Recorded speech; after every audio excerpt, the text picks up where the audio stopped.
Good evening to all dear students. सभी लोग class में आ जाइए। Good evening.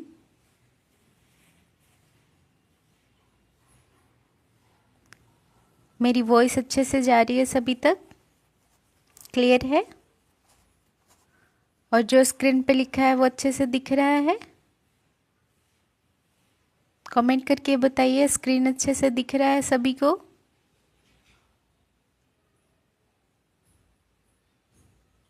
चलिए, बहुत अच्छी बात है। Good evening.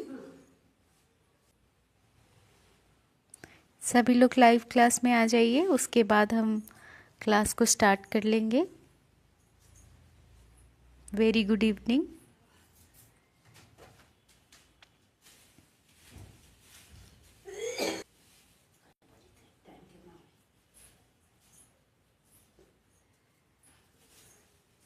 ठीक है, तो स्क्रीन आप लोग को अच्छे से दिख रहा है, मेरी वॉइस क्लियर जा रही है। अब आप लोग ज़रा कमेंट करके बताइए कि आप लोग की जो रिवीजन है, पढ़ाई है, वो कैसी चल रही है। सभी लोग का स्टडी कैसा चल रहा है बताइए।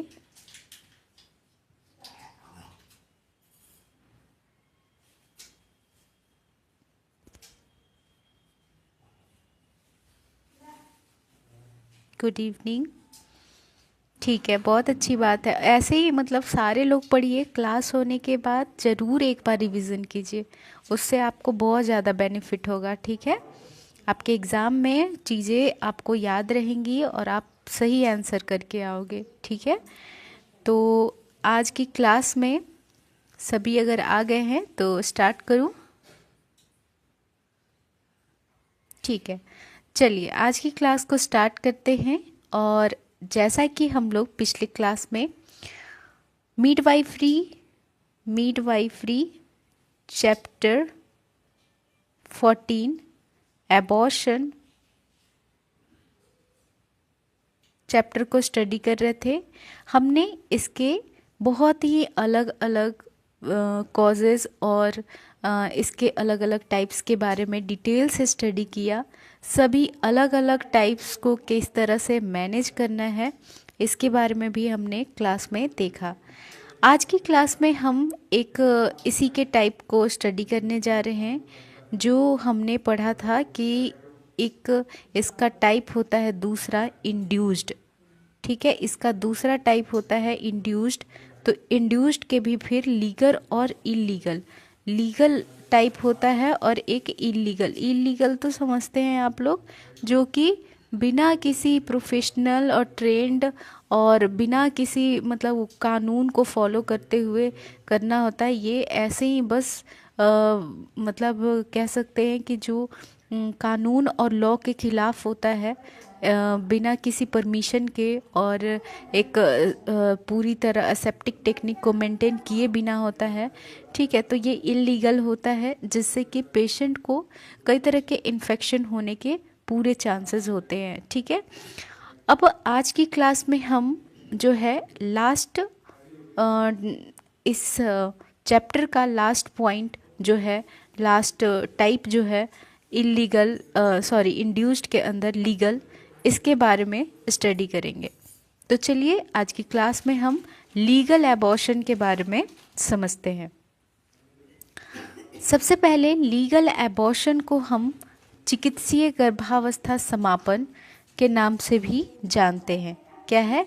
इसे हम लीगल एबॉर्शन के भी नाम से जानते हैं। ठीक है, लीगल एबॉर्शन के नाम से हम चिकित्सीय गर्भावस्था समापन यानी medical termination of pregnancy MTP के नाम से जानते हैं। इसके बारे में आज की क्लास में हम डीप डिटेल से स्टडी करने जा रहे हैं। ठीक है, चलिए सबसे पहले ये समझिए, जो MTP है यानी इसको हम जो शॉर्ट फॉर्म MTP कहते हैं, मेडिकल टर्मिनेशन ऑफ प्रेगनेंसी। यहाँ मेडिकल होगा, यहाँ पर L होगा, S की जगह L कर लीजिएगा, मिस प्रिंट है मेडिकल। ठीक है, medical, medical termination of pregnancy. फिर से मैं लिख देती हूँ फुल फॉर्म, यहाँ पर थोड़ा सा मिस प्रिंटिंग है। ये दोनों आप लोग फिर से देख लीजिए, मेडिकल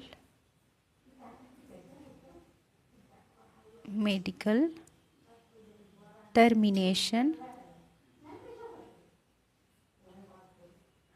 ऑफ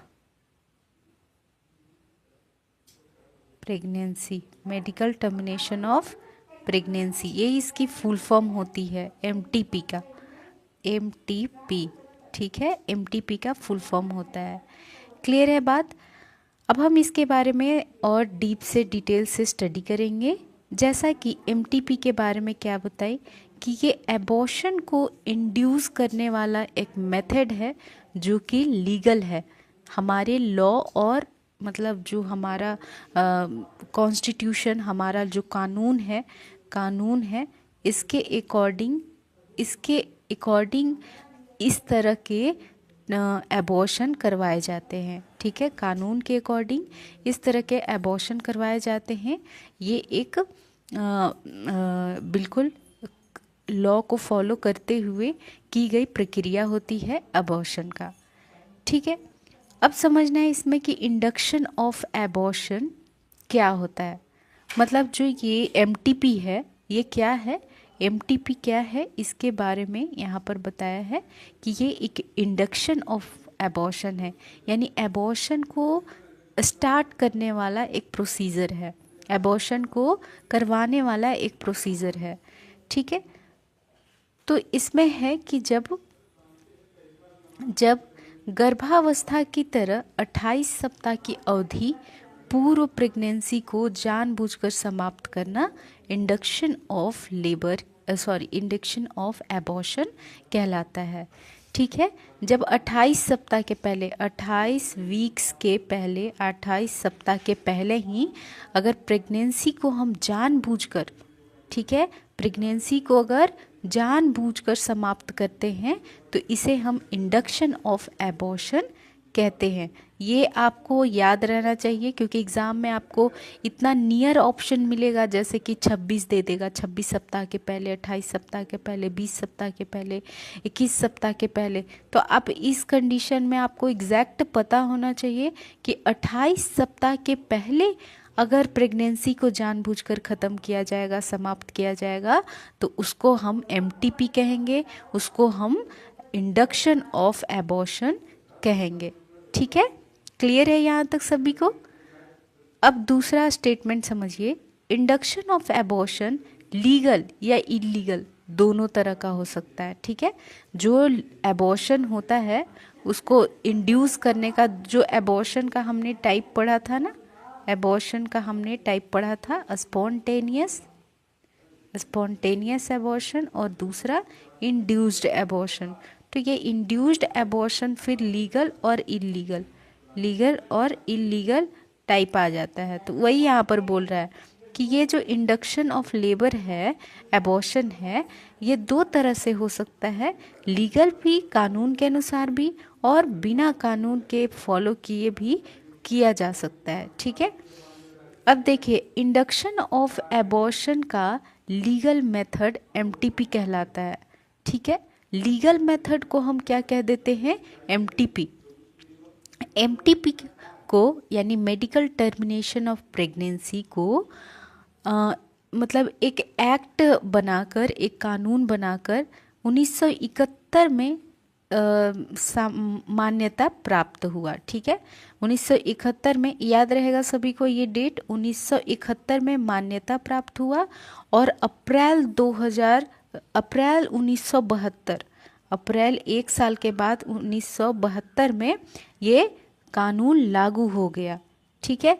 तो कब ये मान्यता, कब ये आया और कब ये लागू हुआ, ये दोनों चीज़ों को याद रखना है, क्योंकि यहाँ से आपको एग्ज़ाम में क्वेश्चन मिलता है देखने को। ये एमटीपी पे आपको क्वेश्चन ज़रूर देखने को मिलता है कि एमटीपी एक्ट यानी medical termination of pregnancy act जो है एक लीगल एबॉर्शन का टाइप है। तो ये कब लाया गया, तो ये 1971 में लाया गया। और कब ये लागू हुआ हमारे कंट्री में, कब ये लागू हुआ, कब ये इम्प्लीमेंट हुआ, कब इसका मतलब स्टार्ट हो गया, तो ये 1 ईयर के बाद 1972 में स्टार्ट हो गया। क्लियर है सभी को बात? ठीक है, यहाँ तक बात क्लियर हो गई। आगे चलते हैं। अब समझिए परिभाषा कि जो एमटीपी होता है, ये मेडिकल टर्मिनेशन ऑफ प्रेगनेंसी, इसकी क्या परिभाषा है। ये आपको जो लाइन दिख रहा है ये मिस प्रिंटिंग के वजह से ऐसा हुआ है, तो उस पर ध्यान नहीं देना है। आप इंग्लिश समझिए। Deliberate induction of abortion before 20 weeks of gestation by registered medical practitioner in the interest. मतलब क्या है, कहने का मतलब है कि जब प्रेगनेंसी को एक रजिस्टर्ड मेडिकल प्रैक्टिशनर जो लाइसेंस्ड है, जो उसके काबिल है, ठीक है, वो अगर 20 सप्ताह के पहले अबॉर्शन करवा देता है तो उसको हम एमटीपी कहते हैं। ठीक है, 20 सप्ताह के पहले ही अगर अबॉर्शन हो जा रहा है एक स्किल्ड, एक प्रोफेशनल पर्सन के, प्रोफेशनल के थ्रू, प्रैक्टिशनर के थ्रू, वो भी मेडिकल, तो फिर उसे हम एमटीपी कहते हैं। ठीक है, बात क्लियर हुआ यहाँ पर? डेफिनेशन समझ में आ गई सभी को? आगे चलूं? चलिए आगे समझते हैं कि जिसे मतलब इसी को हिंदी में यहाँ बताया गया कि मेडिकल टर्मिनेशन ऑफ प्रेगनेंसी जो है, जिसे एक रजिस्टर्ड मेडिकल प्रैक्टिशनर द्वारा, जो जिसको लाइसेंस मिल चुका है, उसका जो डिग्री है वो कंप्लीट हो गया है, लाइसेंस सरकार ने दे दी है, तो उसके द्वारा अगर एमटीपी 1971 के तहत किया जाता है, मेडिकल टर्मिनेशन 20 सप्ताह की गर्भावस्था पूर्व माँ के स्वास्थ्य एवं जीवन के लिए लाभदायक स्थिति को लाने के लिए प्रेगनेंसी को खत्म करते हैं, समाप्त करते हैं। यहाँ पर प्रेगनेंसी को समाप्त करते हैं तो उसे हम एमटीपी कहते हैं। मतलब ऐसा नहीं है कि हम ऐसे ही एमटीपी कर रहे हैं। एमटीपी का मतलब ही है कि जिसमें माँ और बच्चे दोनों की मतलब स्वास्थ्य को कंसर्न रखकर, ध्यान में रखकर तब किया जाता है। जैसे अगर बच्चे के होने के वजह से माँ का मतलब कंडीशन खराब हो सकता है, स्वास्थ्य खराब हो सकता है, उसके जीवन के लिए लाभदायक नहीं होगा, तो ऐसी स्थिति में एक प्रॉपर स्किल्ड पर्सन जो है वो 20 सप्ताह के पहले ही प्रेगनेंसी को ख़त्म कर देगा, समाप्त कर देगा। और इसमें हम सभी से कंसेंट लेते हैं, साइन करवाते हैं, एक प्रोसीजर होता है, लीगल तरह से कानून के अकॉर्डिंग सारा काम करवाया जाता है। इसे ही हम एमटीपी कहते हैं, मेडिकल टर्मिनेशन ऑफ प्रेगनेंसी कहते हैं। याद रहेगा सभी को? मेडिकल टर्मिनेशन ऑफ प्रेगनेंसी के बारे में हमने क्या क्या समझा, एमटीपी के बारे में हमने क्या कि ये जो मेडिकल टर्मिनेशन ऑफ प्रेगनेंसी है ये एक लीगल टाइप है, लीगल मेथड है। ठीक है, लीगल मेथड है एबॉर्शन करवाने का। ठीक है, कानून के अकॉर्डिंग होता है। कब आया ये? 1971 में ये आया और 1972 में ये लागू किया गया हमारे देश में। ठीक है, इसके बाद इसको हम कब कर सकते हैं? 20 सप्ताह के पहले, 20 वीक्स के पहले हम एमटीपी करेंगे। कौन करेगा? By skilled medical professional. कौन सा? एक स्किल्ड मेडिकल, एक पूरी तरह स्किल्ड मेडिकल प्रैक्टिशनर जो रहेगा, प्रैक्टिशनर, उसके द्वारा ही ये करवाया जाएगा एमटीपी। इतनी चीज़ें बात अच्छे से समझ में आई? स्क्रीनशॉट लेना है तो वो ले सकते हो आप, नहीं तो पेन और कॉपी लेकर बैठिए और लिखिए। ठीक है, इम्पॉर्टेंट पॉइंट्स को लिखना शुरू कीजिए, उससे आपके दिमाग में काफ़ी लंबे समय तक याद रहेगा, एग्ज़ाम तक अच्छे से समझ में आएगा, याद रहेगा और आप सही ऑप्शन करके आओगे। ठीक है, तो यहाँ तक क्लियर हुआ सभी को? एमटीपी समझ में आ गया? चलिए अब समझना है कि ये हम कब कब करवा सकते हैं। इस तरह का एबॉर्शन जो कानून के अकॉर्डिंग है कब करवा सकते हैं, तो इसके लिए निम्न परिस्थिति होना चाहिए। किस तरह की परिस्थिति? जैसे सबसे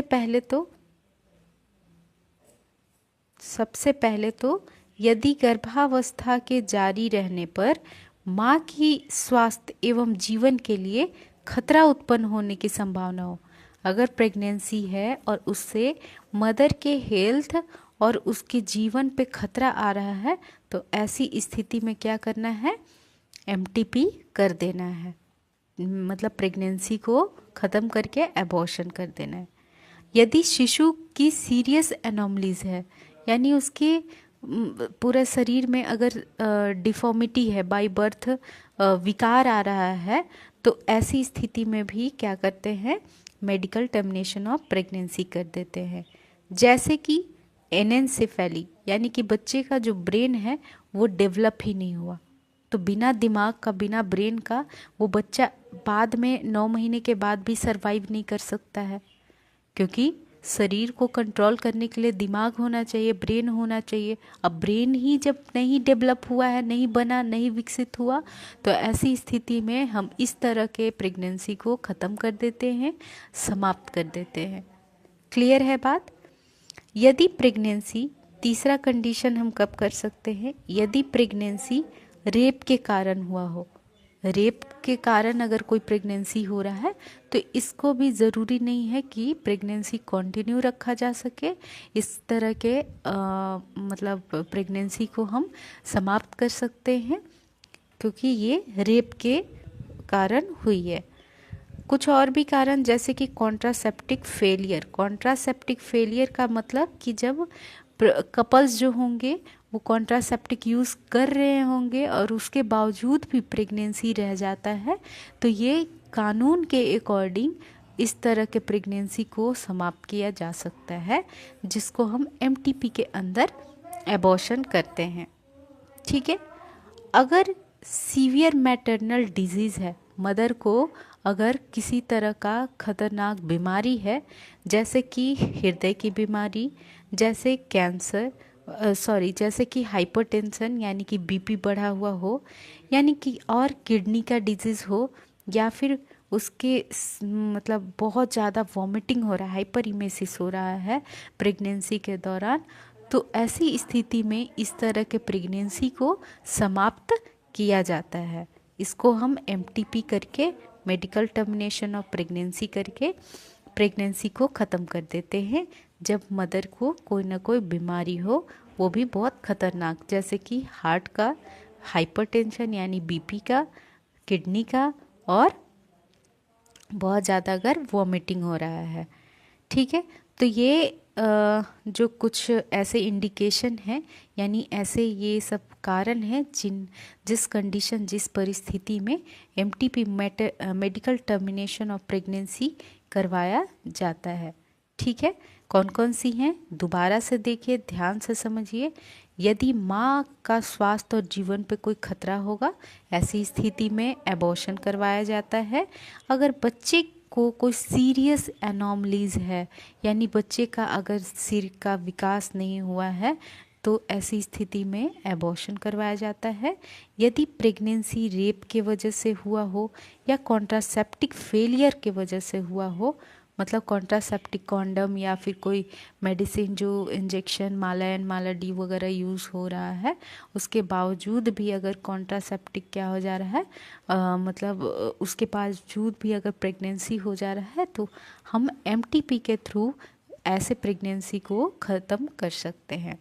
इसके अलावा अगर माँ को किसी तरह की बीमारी हो, जैसे हृदय की, बीपी की, किडनी की, और बहुत एक्सेसिव वॉमिटिंग होने की, तो ऐसी परिस्थिति में क्या है कि एबॉर्शन करवाया जाता है, एमटीपी करवाया जाता है।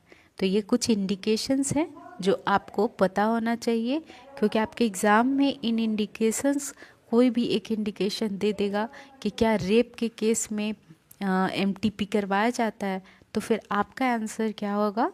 बिल्कुल यस। ठीक है। इस तरह से आपको और भी क्वेश्चंस देखने को मिल सकते हैं, क्योंकि ये टॉपिक ही बहुत इम्पॉर्टेंट है।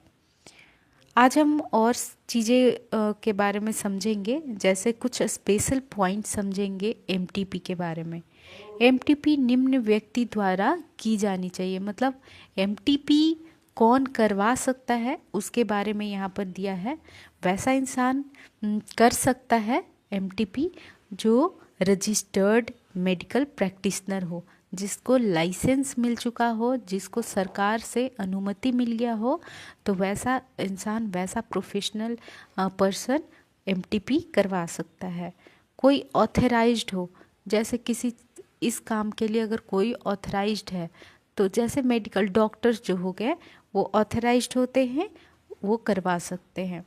या फिर कम से कम जिसने 25 एमटीपी असिस्ट की हो, ठीक है, जिसने 25 एमटी 25 मेडिकल टर्मिनेशन प्रेगनेंसी पहले ही असिस्ट करवाई हो, वो फिर दोबारा वो खुद भी करवा सकता है, कर सकता है, ठीक है।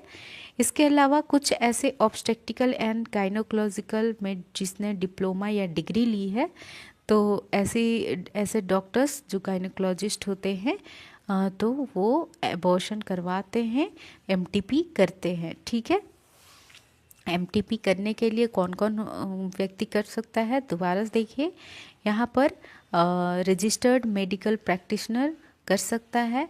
जो कोई अगर ऑथराइज्ड है, किसी को अगर मतलब इतना अधिकार है कि वो एमटीपी करवाए, तो फिर वो करवा सकता है, कर सकता है। यदि जिसने 25 एमटीपी को असिस्ट किया हो, यहाँ पर जैसे एक मेन डॉक्टर होता है, एक असिस्टेंट, तो अगर असिस्टेंट मतलब किसी ने असिस्ट करवाई है, चाहे वो डॉक्टर हो, मेडिकल प्रोफेशनल में स्टाफ हो, ठीक है, सीनियर स्टाफ हो, तो अगर उसने 20 एमटीपी असिस्ट करवा ली है, तो फिर वो खुद भी कर सकता है, ठीक है। ऑब्स्टेट्रिकल या गायनोकोलॉजिस्ट जो डिग्री या डिप्लोमा लिए हुए हैं इस डिपार्टमेंट में, गायनी के डिपार्टमेंट में, तो दे कैन डू ऑल्सो, वो भी कर सकते हैं एमटीपी। क्लियर है बात, कौन कौन कर सकते हैं यहाँ पर, ये आप लोग को अच्छे से समझ में आ गया। आगे चलूँ, ठीक है। अब चलिए नेक्स्ट हम चलते हैं एमटीपी के संदर्भ में विशेष बिंदु। कौन कौन सा विशेष बिंदु एमटीपी के बारे में है, तो देखिए एमटीपी ऑथराइज्ड व्यक्ति द्वारा की जानी चाहिए। ये नहीं कि कोई भी जो लैब टेक्नीशियन है, एक्सरे है, मतलब कई तरह के लोग होते हैं जो हॉस्पिटल में काम करके तो जान जाते हैं, काम सीख तो जाते हैं, लेकिन they are not authorised, they are not legally authorised, ठीक है। उनको अधिकार नहीं है इस तरह का एबॉर्शन करवाने का, ठीक है। तो वैसा व्यक्ति जो अधिकार जिसको है, जैसे कोई डॉक्टर हो गया, गायनी के फील्ड में डॉक्टर हो गया, तो या फिर मेडिकल कोई प्रैक्टिशनर है और वो 25 एमटीपी असिस्ट करवाया, तो उस तरह के व्यक्ति जो होते हैं वो ऑथराइज्ड होते हैं और एमटीपी करवा सकते हैं, ठीक है। तो ये पॉइंट आप लोग को याद रहेगा बिल्कुल, कि कोई ऑथराइज्ड पर्सन, आधिकारिक जो जिसको अधिकार है, वही एमटीपी करवाएगा। एमटीपी गवर्नमेंट हॉस्पिटल या गवर्नमेंट से मान्यता प्राप्त संस्थान में की जानी चाहिए। ये नहीं कि हम अपना क्लिनिक, प्राइवेट क्लिनिक पे बुला लिए जिसकी मान्यता नहीं है, घर पे हम करवा रहे हैं, ये बहुत ही गलत और इल्लीगल है, ये बिल्कुल सही नहीं है, इल्लीगल है। तो अगर एमटीपी करवाना है, मेडिकल टर्मिनेशन प्रेगनेंसी करवाना है, तो ये एक गवर्नमेंट हॉस्पिटल या फिर वैसे हॉस्पिटल से होना चाहिए, वैसे प्लेस से होना चाहिए जिसको लाइसेंस्ड मिला हुआ है, ऑथराइज्ड है बिल्कुल, और उसको मान्यता प्राप्त है, ठीक है। नेक्स्ट है कि एमटीपी करने से पूर्व रोगी से रिटेन कंसेंट लेना है। वेरी वेरी इम्पॉर्टेंट, कि हम जब भी एमटीपी करवाते हैं पेशेंट का, मेडिकल टर्मिनेशन ऑफ प्रेगनेंसी, तो ऐसी स्थिति में रोगी से लिखित सिग्नेचर होना चाहिए उसका, रोगी या उसके फैमिली का, कि मतलब they are allowing to for MTP procedure, ठीक है। मतलब वो इस चीज़ की अनुमति देते हैं कि हाँ आप ये एबॉर्शन करवा दो, ठीक है, इस तरह का प्रेगनेंसी को समाप्त करवा दो। तो इसको हम बोलते हैं कि कंसेंट लेना, ठीक है, अनुमति लेना।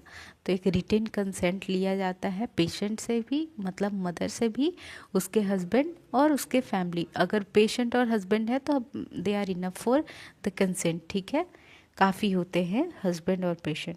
अब देखिए कौन कौन लोगों को कब कंसेंट ले सकते हैं और उसकी वैलिडिटी रहेगी, ये यहाँ पर बताया गया है कि यदि रोगी वयस्क हो यानी अवयस्क है, अगर 18 साल से कम है महिला, या मानसिक रूप से कमज़ोर है, तो तब रिटेन कंसेंट अगर उससे लेंगे तो वो काम का नहीं रहेगा, इसलिए उसके पेरेंट्स से लेंगे, क्या है, उसके माँ बाप से लेंगे, उसके पति से लेंगे, ठीक है, जो 18 साल, ऐसे तो पति होना नहीं चाहिए 18 साल के पहले, कोई शादी नहीं है वैलिड है, तो मैरिज को वैलिड तो आफ्टर 18 ईयर्स, 21 ईयर्स अब तो हो गया लड़कियों का।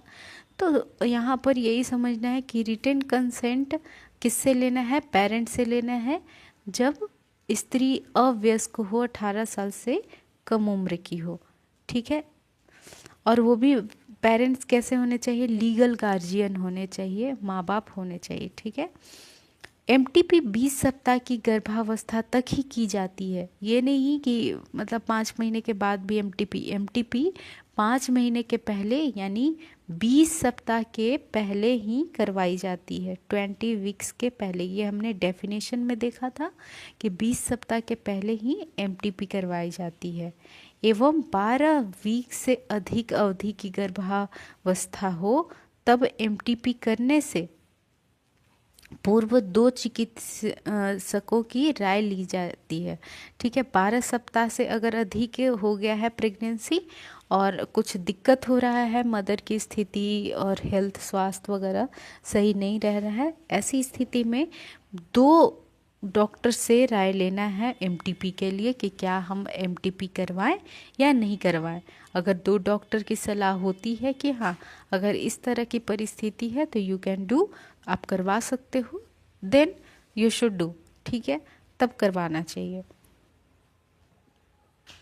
नेक्स्ट पॉइंट समझिए, स्पेशल पॉइंट यहाँ पर, एमटीपी करने के बाद इसकी सूचना जिला चिकित्सा अधिकारी, जो सीएस होता है ना, सिविल सर्जन, जिला चिकित्सा अधिकारी या संबंधित अधिकारी को अवश्य दी जानी चाहिए।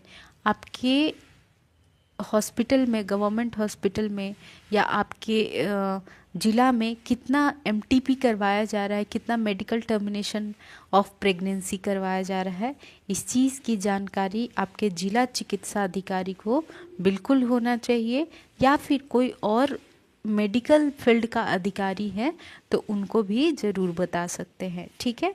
तो इसके बारे में जिला चिकित्सा पदाधिकारी को बताना है। एमटीपी सिर्फ कानूनी तौर पर वैध ही की जानी चाहिए, ठीक है। एमटीपी अकॉर्डिंग टू लॉ होता है, ठीक है, कानून के अकॉर्डिंग होता है, ये इलीगल नहीं है बल्कि एक लीगल मेथड है प्रेगनेंसी को समाप्त करने का। क्लियर है। तो ये हमारे पास कुछ इम्पॉर्टेंट विशेष स्पेशल पॉइंट है कि कौन करवा सकता है एमटीपी, किसके द्वारा किया जा सकता है, और इसमें मतलब किससे कंसेंट लेना है और कब करवाना है और किसको इन्फॉर्म करना है और ये किस तरह का कानून को फॉलो करता है। इन सारी बातों को अभी हमने स्पेशल पॉइंट में समझा। एक बार फिर से आप दोबारा से देखिए और ध्यान दीजिए क्या है बताया जा रहा है। स्पेशल पॉइंट में हमारे पास ये है कि एमटीपी एक ऑथराइज्ड व्यक्ति द्वारा की जानी चाहिए, एक जिसको लाइसेंस मिला है, सरकार ने अधिकार दिया है, उसके द्वारा करवाई जानी चाहिए। कहाँ पर होना चाहिए? गवर्नमेंट हॉस्पिटल या वैसा गवर्नमेंट से मान्यता प्राप्त संस्थान में, क्लिनिक में, जहाँ पर मतलब सरकार के थ्रू उसको लाइसेंस मिला हुआ है। अब कंसेंट की बात आती है, अनुमति की बात आती है, तो रोगी से ज़रूर अनुमति लेना है। लेकिन अगर रोगी की उम्र 18 साल से कम है तो फिर हम उसके पेरेंट्स से, उसके लीगल जो पेरेंट्स होंगे, गार्जियन होंगे, उनसे परमिशन ले लेंगे। कब करना है? 20 सप्ताह के पहले करना है। और जैसे ही 12 सप्ताह का प्रेगनेंसी होता है तो कम से कम 2 डॉक्टर से सलाह लेनी है एमटीपी के बारे में। इसके अलावा एमटीपी जितना भी हो रहा है, करवाया जा रहा है, उसके बाद जिला चिकित्सा अधिकारी या संबंधित अधिकारी को सूचित करना है, उसको बताना है। एमटीपी सिर्फ कानूनी तौर पर वैध की जानी चाहिए, ये नहीं कि मतलब ऐसे ही करवा दिया जा रहा है अबॉर्शन किसी का भी, तो ये सही नहीं है। पैसे के लिए ये नहीं होना चाहिए, ठीक है। ये कानूनी तौर पर वैध होना चाहिए। क्लियर है सभी को? यहाँ तक बात क्लियर हुई? अब हम बहुत ही इम्पॉर्टेंट पॉइंट पढ़ेंगे जो कि है एमटीपी की विधियाँ, मेथड ऑफ एमटीपी, कैसे करवाया जाता है। अभी तक तो हमने बहुत सारी चीज़ें समझा, लेकिन अब समझना है कि ये कैसे करवाया जाता है। एमटीपी मेथड इसका क्या है, क्या विधि है, उसके बारे में समझेंगे। तो देखिए, गर्भावस्था की अवधि के आधार पर एमटीपी मेथड का चयन किया जाता है, ठीक है।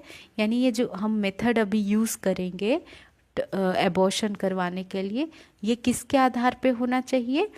गर्भावस्था की अवधि, यानी कि कितना वीक्स का प्रेगनेंसी है, कितने वीक्स का प्रेगनेंसी है, तो उसी के आधार पर हम एबॉर्शन एमटीपी मेथड चूज़ करते हैं, ठीक है।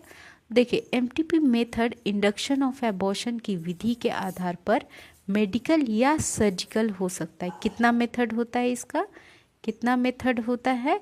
2 मेथड होता है, मेडिकल और सर्जिकल।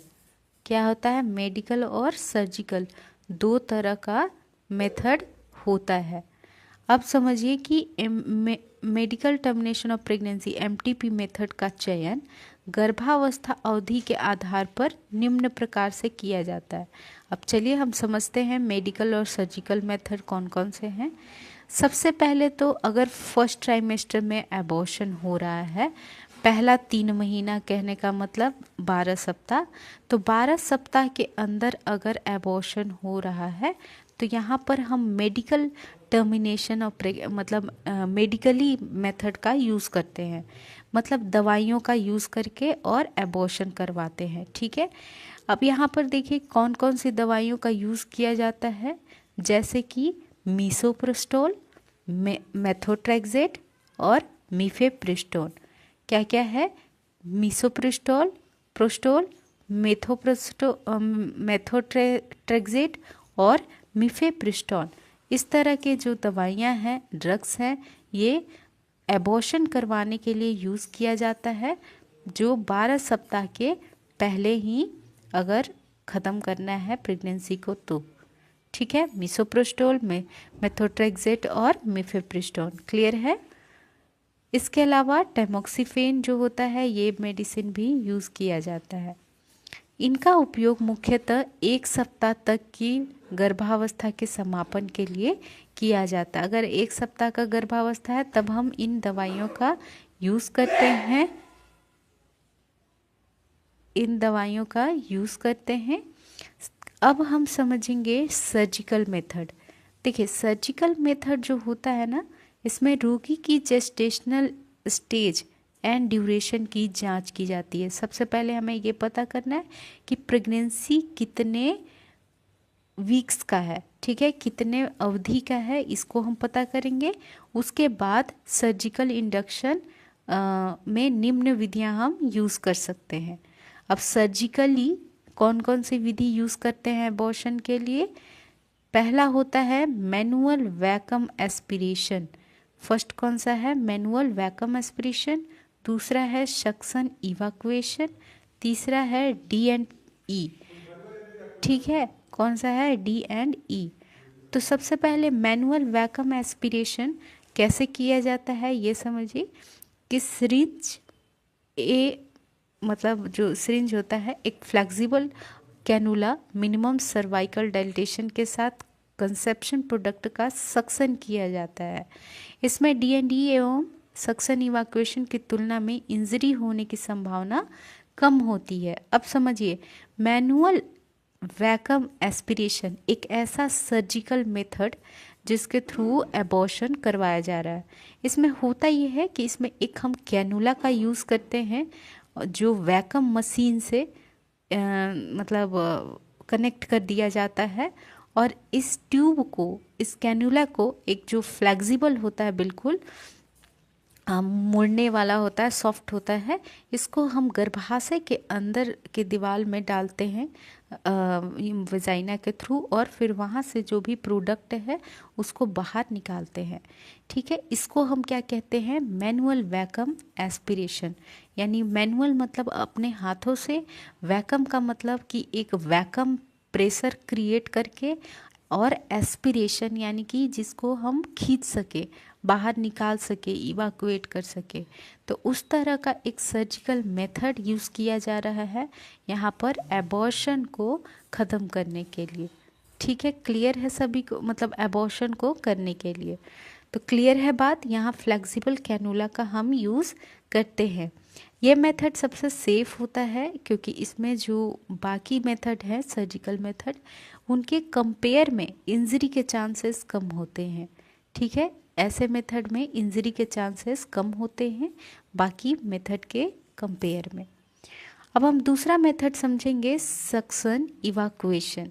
देखिए, सक्शन इवाकुएशन में क्या होता है कि इसमें एक सक्शन मशीन होता है, एक सक्शन एपरेटस होता है, और उसी में एक कैनुला लगा हुआ रहता है, एक पतला सा ट्यूब लगा हुआ रहता है, जिसकी सहायता से गर्भावस्था यानी यूट्रस में उपस्थित जो कंसेप्शन का प्रोडक्ट है, जो बच्चा है, उसका सक्शन किया जाता है, उसको बाहर निकाला जाता है। ये जो है 10 सप्ताह की गर्भावस्था तक उपयोग किया जा सकता है। मतलब अगर प्रेगनेंसी 10 सप्ताह तक का ही है तो ऐसी स्थिति में हम सक्शन इवाकुएशन कर सकते हैं। ठीक है, सक्शन इवाकुएशन में विस्तृत रूप से समझाया जा चुका पहले ही। ठीक है, ये सक्शन इवाकुएशन दूसरा टॉपिक होगा, उसमें टॉपिक है, उसमें समझाया गया डिटेल से।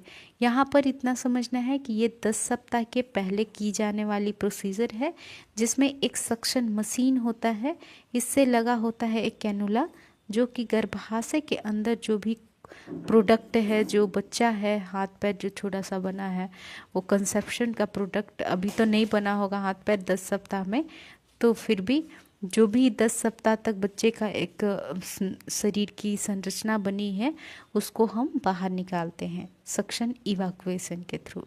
ठीक है, क्लियर है बात। आगे चलिए। इसके बाद हम नेक्स्ट मेथड समझेंगे, वो हमारा है D&E, dilatation and evacuation. Dilatation and evacuation. ठीक है, डायलिटेशन एंड इवाकुएशन ये हमारा तीसरा सर्जिकल मेथड है। इसमें हम मेटल डायलेटर्स का यूज़ करते हैं। क्या करते हैं, एक पतला सा मेटल का बना हुआ रॉड की तरह लंबा लंबा इस तरह का एक इंस्ट्रूमेंट होता है, बहुत सारे होते हैं, अलग अलग नंबर के होते हैं। ठीक है, मैक्स टू मैक्स 8 नंबर तक जो होता है वो यूज़ किया जाता है, और अलग अलग नंबर के ये डायलेटर्स होते हैं। इसकी सहायता से सर्विक्स को पहले हम फैलाते हैं, डायलेट करते हैं, और इसके पश्चात जो गर्भाशय है उसकी कैविटी में कंसेप्शनल प्रोडक्ट को इवाकुएट कर लेते हैं, बाहर निकाल लेते हैं। ठीक है, सबसे पहले हमने क्या किया, सर्विक्स को इन डायलेटर्स के माध्यम से फैला लिया।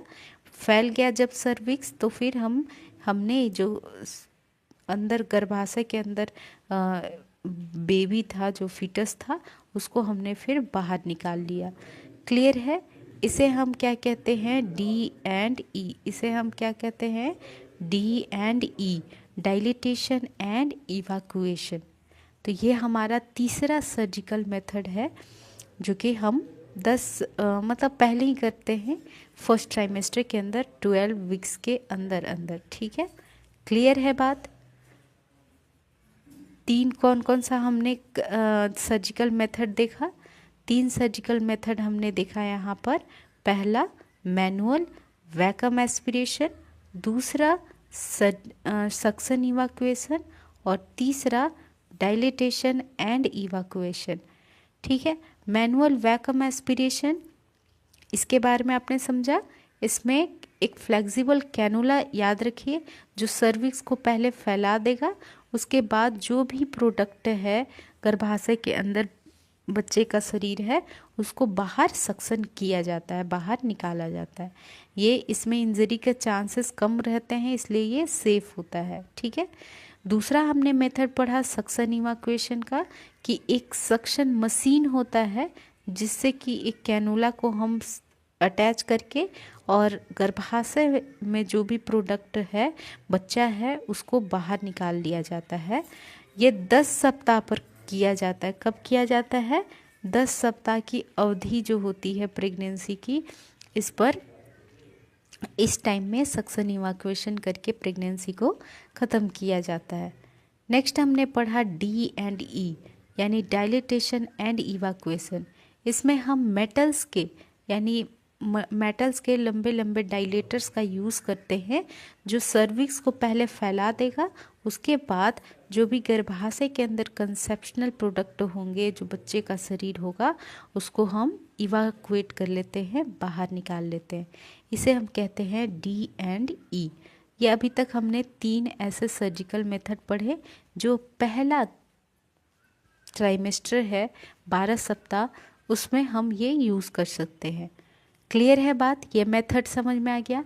मेडिकल में हमने कुछ मेडिसिन्स के बारे में, जैसे मीसोप्रेस्टोल, मीज़ोप्रेस्टोन हो गया, टोमेक्सिफिन हो गया, ठीक है, तो इस तरह के कुछ मेडिसिन्स और मेथोट्रेक्सेट, इस तरह के पहले मेडिसिन्स देखे जिसके वजह से हम अबॉर्शन करवा सकते हैं। इसके अलावा हमने कुछ सर्जिकल मेथड्स देखे जो कि 12 सप्ताह के पहले पहले इन तीनों सर्जिकल मेथड को हम यूज़ कर सकते हैं। Manual vacuum aspiration, suction evacuation and dilatation and evacuation. ठीक है, डी एंड ई। अब हम चलेंगे सेकेंड ट्राइमेस्टर में कि अगर प्रेगनेंसी ऐसा पेशेंट आया, ऐसी मदर आए जिसकी प्रेगनेंसी 12 सप्ताह से पार हो गया है, यानी कि दूसरे तिमाही में सेकेंड ट्राइमेस्टर में है, 12 सप्ताह के बाद है, तो ऐसी स्थिति में जो एमटीपी में गर्भावस्था अगर 13 से 15 सप्ताह की हो तो ऐसी स्थिति में D and E procedure, dilatation and evacuation procedure किया जाता है। क्लियर है बात? एमटीपी में जो सेकेंड ट्राइमेस्टर में एमटीपी हो रहा है ये 13 सप्ताह से 15 सप्ताह के बीच में कराई जाती है। इसमें हम क्या करते हैं? डी एंड ई करते हैं, डायलिटेशन एंड इवाक्यूएशन करते हैं। वैसे ही सर्विक्स को पहले हम मेटल डायलेटर से फैला लेंगे, उसके बाद गर्भाशय के अंदर कोई भी अगर प्रोडक्ट है कंसेप्शन का, उसको हम बाहर निकाल लेते हैं। ठीक है, अब समझिए कि इंडक्शन ऑफ एबॉर्शन के लिए प्रोस्टाग्लैंडिन का उपयोग किया जाता है। ये जो सेकेंड ट्राइमेस्टर होता है प्रेगनेंसी का, इसमें हम प्रोस्टाग्लैंडिन मेडिसिन का यूज़ करते हैं। किसका करते हैं? प्रोस्टाग्लैंडिन। किस में हम करते हैं? सेकेंड ट्राइमेस्टर में करते हैं। ठीक है, ये सेकेंड ट्राइमेस्टर में उपयोग किया जाने वाला दवा होता है, मेडिसिन होता है। सबसे पहले तो हम रोगी को, जो मदर रहेगी जिसका अबॉर्शन करना है, उसको ऑक्सीटोसिन ड्रिप स्टार्ट कर देते हैं। सबसे पहले हमने क्या करना है? ऑक्सीटोसिन ड्रिप स्टार्ट कर देना है। ऑक्सीटोसिन लगा देंगे 500 ml। इसको हम कैसे 500 ml जो 5% डेक्सट्रोज होता है, डेक्सट्रोज होता है, तो इसमें हम ऑक्सीटोसिन को लगाते हैं और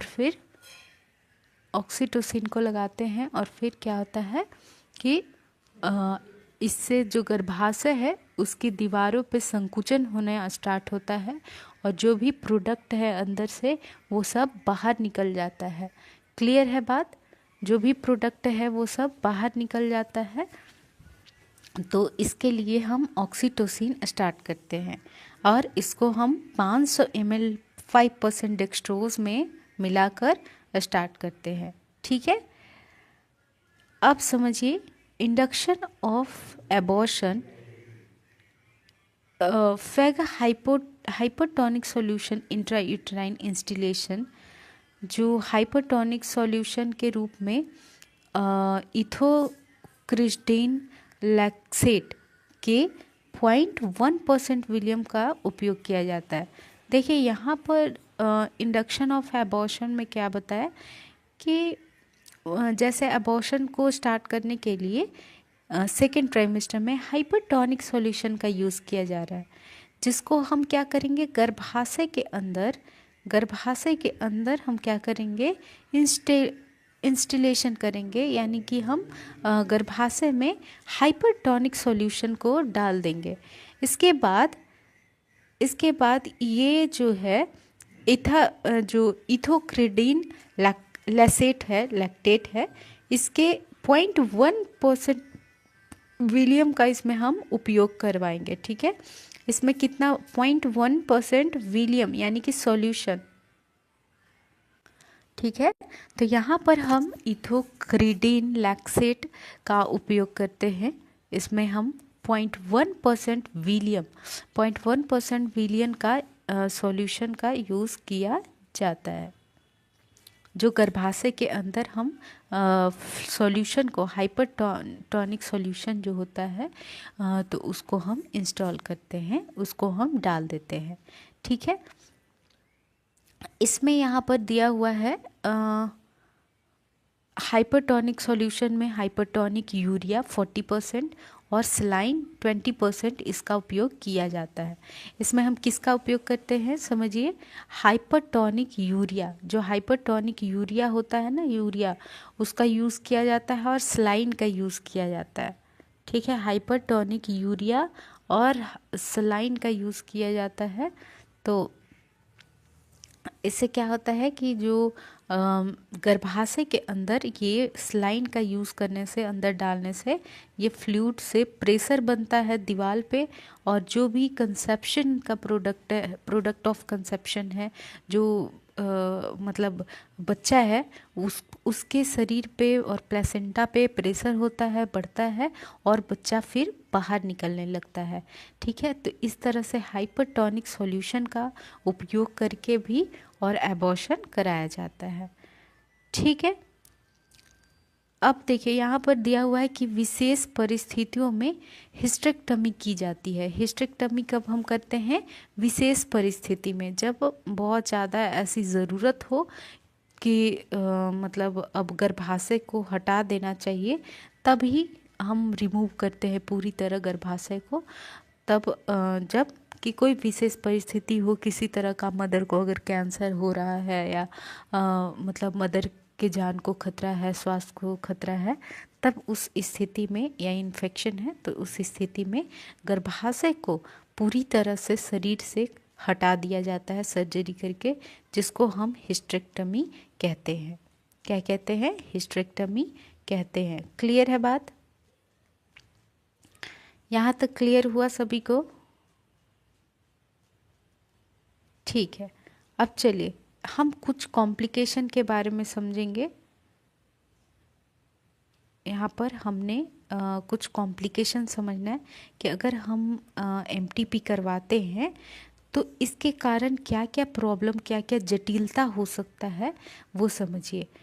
तो एक बार मैं दोबारा से आपको सेकेंड ट्राइमेस्टर का बता देती हूँ। देखिए, सेकेंड ट्राइमेस्टर के दौरान कौन कौन से मेथड हम यूज़ कर रहे हैं, ये 13 से 15 सप्ताह पर यूज़ करेंगे। इसमें हम डी करवा के प्रेगनेंसी को ख़त्म करते हैं।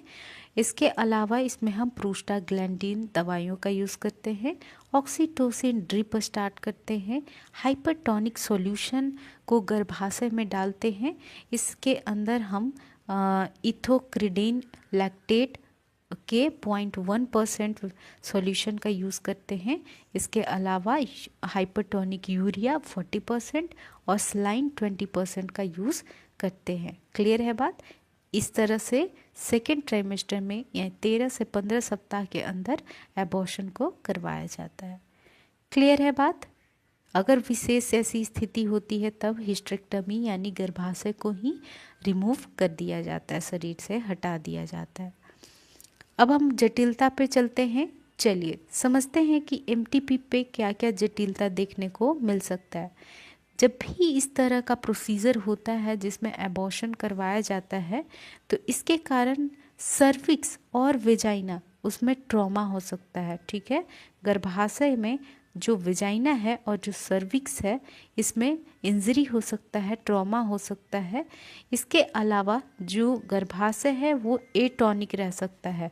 गर्भाशय ये जो दिख रहा है ये कैसा होगा, एटॉनिक, यानी कि इसमें टॉनिसिटी खत्म हो जाएगा, कॉन्ट्रैक्शन नहीं आएगा, ये बिल्कुल शिथिल होगा, रिलैक्स होगा। कैसा होगा, रिलैक्स होगा। इसको हम क्या बोल देते हैं, एटॉनिक। एटॉनिक यूट्रस का क्या मतलब हुआ, जिसमें गर्भाशय बिल्कुल रिलैक्स है, स्मूथ है। ठीक है, इसके अलावा पोस्ट एबॉर्टल ट्रायड, मतलब कि एबॉर्शन के बाद, जब इस तरह का एबॉर्शन करवाया जाता है, इसके बाद बहुत ज़्यादा ब्लीडिंग, पेन और फीवर होने के चांसेस होते हैं। ठीक है, ये जटिलता देखने को मिल सकता है कि एबॉर्शन के बाद एक्सेसिव ब्लीडिंग हो रहा है, बुखार लगा है और पेन हो रहा है। ठीक है, इसके अलावा मदर को इन्फेक्शन हो सकता है, बाद में इनफर्टिलिटी हो सकता है, दोबारा प्रेगनेंसी कंसीव ना हो, ऐसी स्थिति भी हो सकता है। और अगर इनकम्प्लीट एबॉर्शन भी हो सकता है, क्योंकि दवाओं का अगर यूज़ करते हैं तो वैसी स्थिति में कुछ, मान लीजिए कि कुछ प्रोडक्ट बाहर निकला और कुछ अंदर ही, गर्भाशय के अंदर ही रह गया, उसको हम इनकम्प्लीट एबॉर्शन कहते हैं। तो इस तरह के एबॉर्शन भी देखने को मिल सकता है। इसके अलावा हैमरेज यानी ब्लीडिंग, वही बहुत ज़्यादा ब्लीडिंग जैसी जटिलता देखने को मिलती है एबॉर्शन कराने पर, और मदर जो है वो शॉक में जा सकती है, वो बेहोश हो सकती है, क्योंकि उसके शरीर में खून की कमी हो जाएगी। और इसके अलावा मेंस्ट्रुअल डिस्टर्बेंस देखने को मिलेगा, यानी जो पीरियड्स है वो टाइम पे नहीं आएगा, ऐसी स्थिति भी देखने को मिल सकता है। क्लियर है बात? तो दोबारा से जटिलता समझिए, एमटीपी के जटिलता के सर्विक्स और वेजाइना, उसमें इंजरी हो सकता है, ट्रॉमा हो सकता है। गर्भाशय जो है वो बिल्कुल रिलैक्स रह सकता है। पोस्ट एबॉर्टल जैसे एबॉर्शन होने के बाद ब्लीडिंग, पेन और फीवर, बुखार आ सकता है मदर को। इन्फेक्शन, संक्रमण हो सकता है। बाद में उसको इनफर्टिलिटी हो सकता है, यानी हो सकता है कि वो दोबारा से प्रेगनेंसी कंसीव ना कर सके। इनकम्प्लीट एबॉर्शन हो सकता है, दवाइयाँ ये सब यूज़ करने पे क्या होता है कि जो गर्भाशय में मतलब कुछ प्रोडक्ट रह जाता है और कुछ बाहर निकल जाता है, तो ये है इनकम्प्लीट एबॉर्शन। इसके अलावा हेमरेज हो सकता है, यानी कि ब्लीडिंग हो सकता है, और मदर जो है वो शॉक में भी जा सकती है। और इसके अलावा जो मेंस्ट्रुअल डिस्टर्बेंस होता है, यानी पीरियड्स जो है वो मतलब कभी समय पे नहीं आ सकता है, बहुत सारे कॉम्प्लिकेशन, फिर एबॉर्शन के बाद बहुत सारे कॉम्प्लिकेशंस देखने को मिल सकते हैं। तो ये सारे कॉम्प्लिकेशंस हमने अभी पढ़ लिए। अब हमारे पास जो है वो कुछ रिव्यू दिया हुआ है, शॉर्ट में आपको बताया गया है कि एमटीपी जो मेडिकल टर्मिनेशन ऑफ प्रेगनेंसी है, इस एमटीपी के मेथड के बारे में, कि जो हम मेथड कौन कौन से, किस तरह से मतलब एबॉर्शन इसमें करवाया जाता है, उस पर रिव्यू दिया है। शॉर्ट में बताया गया कि अगर पहला ट्राइमेस्टर में ही एबॉर्शन करवाना है तो मेडिकली, यानी कि कौन कौन सी दवाइयों का यूज़ करते हैं, प्रोस्टाग्लैंडिन जैसे कि मीफेप्रिस्टोन और मीजोप्रिस्टोन। मीसो और मीफेप्रिस्टोन ये एक तरह का प्रोस्टाग्लैंडिन ही होता है। ठीक है, तो इन दवाओं का यूज़ करके 12 सप्ताह के अंदर अंदर एबॉर्शन करवाया जा सकता है। कुछ सर्जिकल मेथड का डी वगैरह, जैसे कि मैनुअल वैक्यूम एस्पिरेशन और डी, इन तरह के प्रोसीजर्स का यूज़ करके भी एबॉर्शन करवाया जाता है। तो ये दो तरह, मेडिकल और सर्जिकल, दो मेथड का यूज़ करके पहला ट्राइमेस्टर में एबॉर्शन करवाया जाता है। अब दूसरा ट्राइमेस्टर में हमने क्या देखा था कि सेकेंड ट्राइमेस्टर में हमने देखा कि 12 सप्ताह के बाद डी प्रोसीजर करवाया जाता है। यूट्रस के अंदर हाइपरटोनिक सॉल्यूशन डाला जाता है, प्रोस्टाग्लैंडिन दवाइयाँ दी जाती है, ऑक्सीटोसिन इन्फ्यूज़न स्टार्ट किया जाता है, और बहुत ही ऐसे सीरियस और सीवियर केस में हिस्टेरोटॉमी किया जाता है। हिस्टेरोटॉमी में क्या होता है कि इसमें जो गर्भाशय है उसमें ओपनिंग करके, इसमें लेप्रोस्कोपिकली ओपनिंग बनाकर और बच्चे को बाहर निकाला जाता है। और बहुत अगर सीरियस केस होता है तब हम रिमूव भी कर देते हैं, हिस्टेरेक्टमी भी कर देते हैं। तो ये हिस्टेरोटॉमी है, एक होता है हिस्टेरेक्टमी। तो ये हिस्टेरेक्टमी का मतलब हो गया रिमूव करना, पूरी तरह हटा देना गर्भाशय को शरीर से। लेकिन हिस्टेरोटॉमी अगर रहेगा ये है तो इसका मतलब है कि यहाँ पर गर्भाशय में एक ओपनिंग बना, एक छेद बनाकर और जो प्रोडक्ट है उसको बाहर निकाल लेना पेट के थ्रू ही। ठीक है, तो इस तरह से हमने इन मेथड्स के बारे में ऊपर अभी अच्छे से पढ़ा है। अब हम समझेंगे, ये तो शॉर्ट में आपको मेथड बता दिया, इसको भी अगर आप एग्ज़ाम में पढ़कर चले जाते हो तो ये काफ़ी हेल्पफुल रहेगा कि 12 सप्ताह के पहले कैसे एबॉर्शन मेडिकली और सर्जिकली करना है और 12 सप्ताह के बाद कैसे करना है, इस चीज़ के बारे में। अब हम समझेंगे कुछ स्पेशल पॉइंट यहाँ पर ये है कि RH निगेटिव वीमेन में MTP के बाद एंटी-डी इंजेक्शन लगाया जाना चाहिए। ठीक है, RH इनकम्पेटिबिलिटी के बारे में आपने पढ़ा है, समझा है पिछले क्लासेस में, या मैंने बहुत बार इस चीज़ के बारे में डिस्कस किया है। RH इनकम्पैटिबिलिटी, कंपैटिबिलिटी, ठीक है, इसका क्या मतलब होता है कि जो मदर है और जो बच्चा है, चाइल्ड है, मदर का अगर ब्लड ग्रुप निगेटिव में है और बच्चे का अगर ब्लड ग्रुप पॉजिटिव में है तो ऐसी स्थिति में बच्चे पे अटैक हो सकता है। मदर के शरीर के अंदर एंटीबॉडी बनेगा और एंटीबॉडी बच्चे को फिर मार देगा, किल कर देगा। तो ऐसी स्थिति को रोकने के लिए एंटी-डी इंजेक्शन लगाया जाता है जब एबॉर्शन होता है। ठीक है, तो MTP जब करवाया जाता है, एबॉर्शन करवाया जाता है, तो जिस मदर का ब्लड ग्रुप निगेटिव है, RH निगेटिव है, उसको एंटी-डी इंजेक्शन लगाया जाता है। क्लियर है, ताकि जो सेकेंड प्रेगनेंसी हो, बाद में प्रेगनेंसी हो, उसमें बच्चे को मदर के शरीर से जो इम्यून रिस्पॉन्स होगा तो उससे बचाया जा सके। क्लियर है बात? यहाँ तक सभी को समझ में आ गया? इनको सभी को समझ आ गया? ठीक है, अब चलिए, अब हम समझते हैं ANM या स्वास्थ्य कार्यकर्ता की क्या भूमिका होती है, क्या रोल होता है। ANM या कोई हेल्थ वर्कर है उसका इस तरह के एबॉर्शन में क्या काम होता है। तो देखिए, ऐसी महिला जिसका एबॉर्शन हुआ है उसकी ANM या स्वास्थ्य कार्यकर्ता द्वारा निम्न प्रकार से मतलब देखरेख की जा सकती है। ठीक है, तो समझिए, चलिए रोल समझते हैं कि एक ANM का क्या क्या रोल होता है एबॉर्शन के केस में।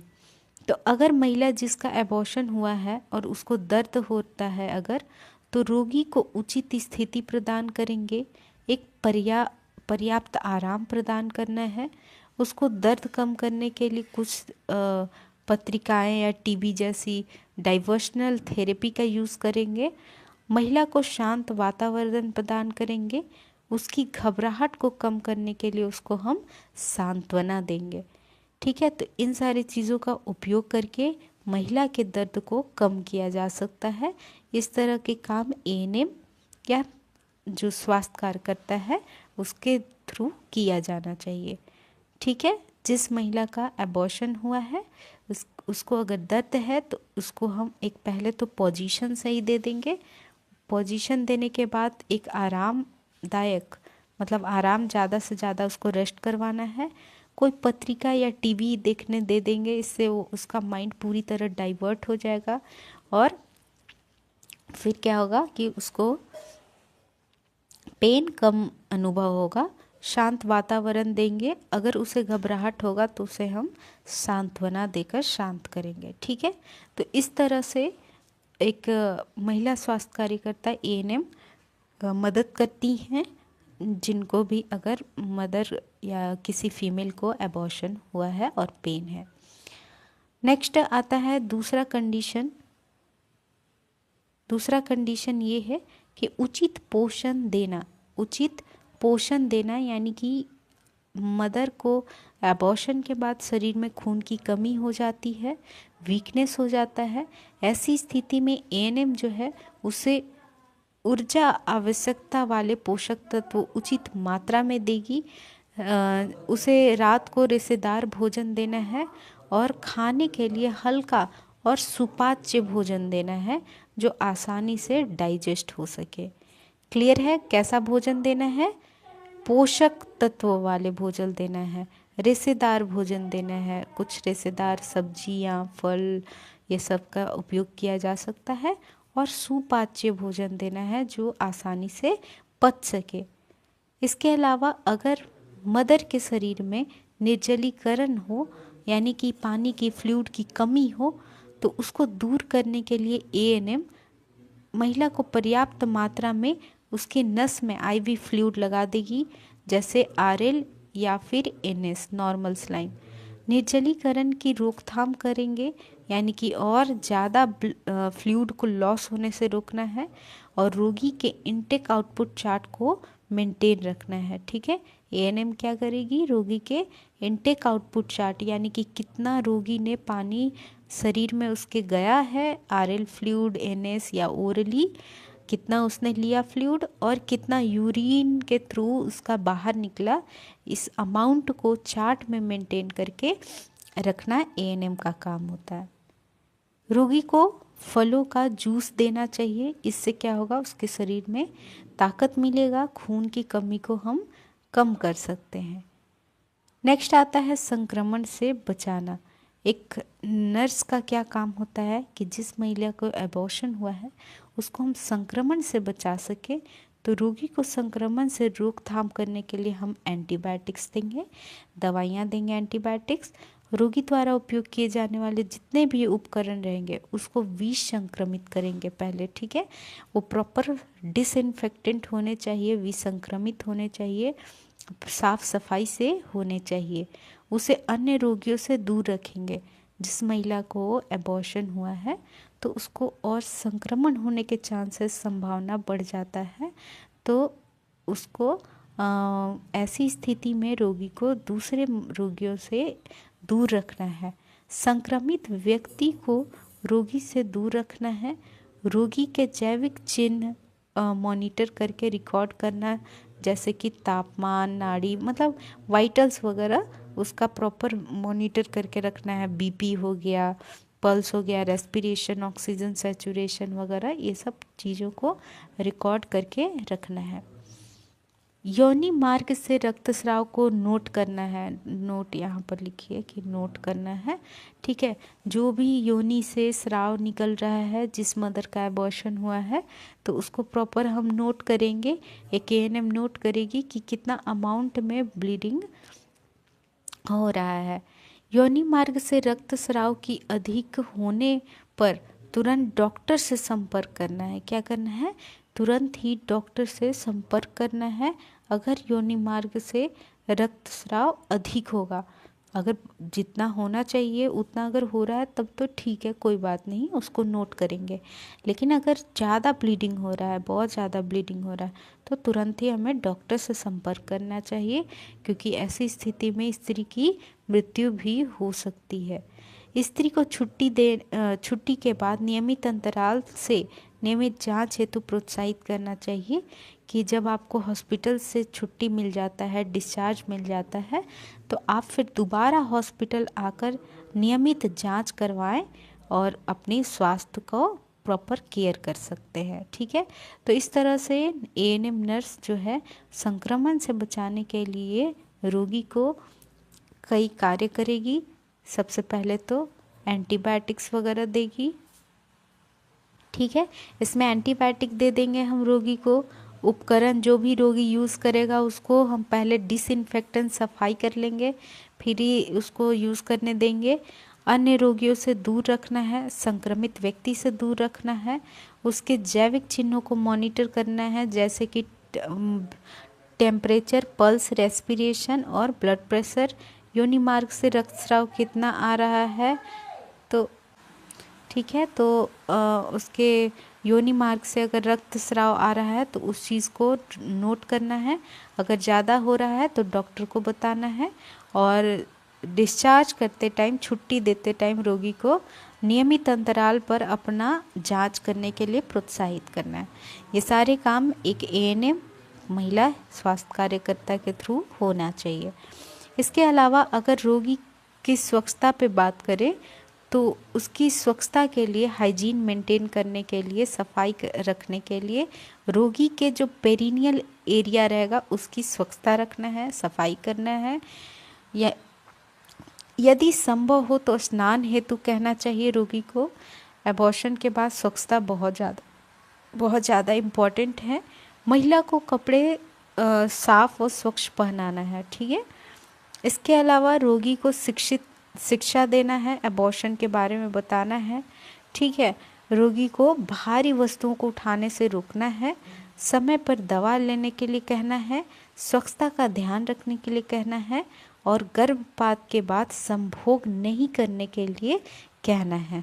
उचित पोषण के बारे में बताना है कि अच्छी तरह खान पान लीजिए, क्योंकि शरीर में कमजोरी रहता है तो खान पान बहुत ज़रूरी है, ठीक है। इस तरह से एक शांत वातावरण में रहने के लिए सलाह देते हैं। और ये सारे काम जो हैं एक एएनएम महिला स्वास्थ्य कार्यकर्ता के थ्रू होना चाहिए। फिर से रोगी को क्या क्या शिक्षा देना है समझिए। गर्भपात के बारे में बताना है कि क्यों हुआ, उसका कारण क्या है, कारक क्या है। भारी वस्तुओं को उठाने से रोकना है, समय पे दवाई देना है, स्वच्छता का ध्यान रखने के लिए कहेंगे, गर्भपात के बाद संभोग नहीं करने के लिए कहेंगे, और उचित पोषण के बारे में बताएंगे कि किस तरह से आपको उचित पोषण लेना है, और शांत वातावरण में रहने के लिए सलाह देते हैं। तो इस तरह से एक एएनएम जो है रोगी को कई तरह की शिक्षा, उसकी स्वच्छता, रोगी को संक्रमण से बचाना, निर्जलीकरण दूर करना, यानी शरीर में अगर पानी की कमी है तो उसको दूर करना, उचित पोषण प्रदान करना, महिला को दर्द में मतलब मदद करना उसको, ये सारे कार्य एक महिला स्वास्थ्य कार्यकर्ता यानी एएनएम के द्वारा की जाती है वैसे महिलाओं को जिनका एबॉर्शन हुआ है। तो आप लोग सभी पहले कमेंट करके बताइए, यहाँ तक आप लोग को सभी को क्लियर हुआ, रोल ऑफ एएनएम समझ में आ गया, सभी लोग को एएनएम रोल समझ में आ गया, जो आपका क्या काम है ये आपको अच्छे से पता होना चाहिए, ठीक है। सभी को क्लियर है? चलिए, तो आप सभी को ये जानकर बहुत ज़्यादा खुशी होगा कि आज हमने मिडवाइफरी का ये लास्ट चैप्टर कंप्लीट कर लिया, एबॉर्शन। और इसमें हमें किसी तरह का, अगर आप लोग को किसी तरह का भी डाउट है तो पूछिए। सभी लोग, एबॉर्शन का चैप्टर हो गया कंप्लीट, आप लोग को मैं टाइम दे रही हूँ, पूछिए। किन्हीं को भी अगर डाउट है, कोई दिक्कत है, प्रॉब्लम है, तो इस चैप्टर से रिलेटेड, एबॉर्शन से रिलेटेड आप लोग पूछिए, सभी लोग।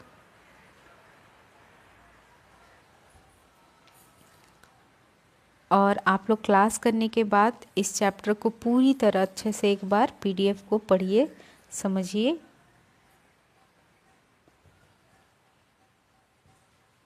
ठीक है, जैसा आप लोग का डाउट आ रहा है, देखिए शॉर्ट में मैं सब बता दे रही हूँ, फिर आप लोग को उतना डाउट नहीं होगा। देखिए एबॉर्शन क्या है, जिसमें कि हम 28 सप्ताह के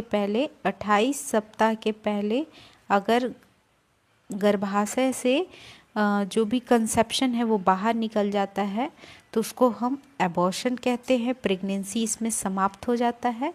इसके टाइप्स के बारे में और कारण के बारे में हमने बहुत सारे कारण पढ़े थे, जैसे जेनेटिक होता है, स्ट्रक्चरल एबनॉर्मलिटी होता है, हार्मोनल इम्बैलेंस हो जाता है शरीर में, कई तरह के हमने कारण पढ़े हैं, ठीक है। तो कॉजेज़ में हमने क्या क्या देखा था कि जेनेटिक होता है, हार्मोनल होता है, और कई तरह के स्ट्रक्चरल एबनॉर्मलिटी होता है। मदर को अगर किसी तरह की बीमारी है तब भी, अगर इन्फेक्शन हो जाता है उस कारण भी एबॉर्शन होता है। फिर हमने इसके कई टाइप्स पढ़े थे, स्पॉन्टेनियस और इंड्यूस्ड।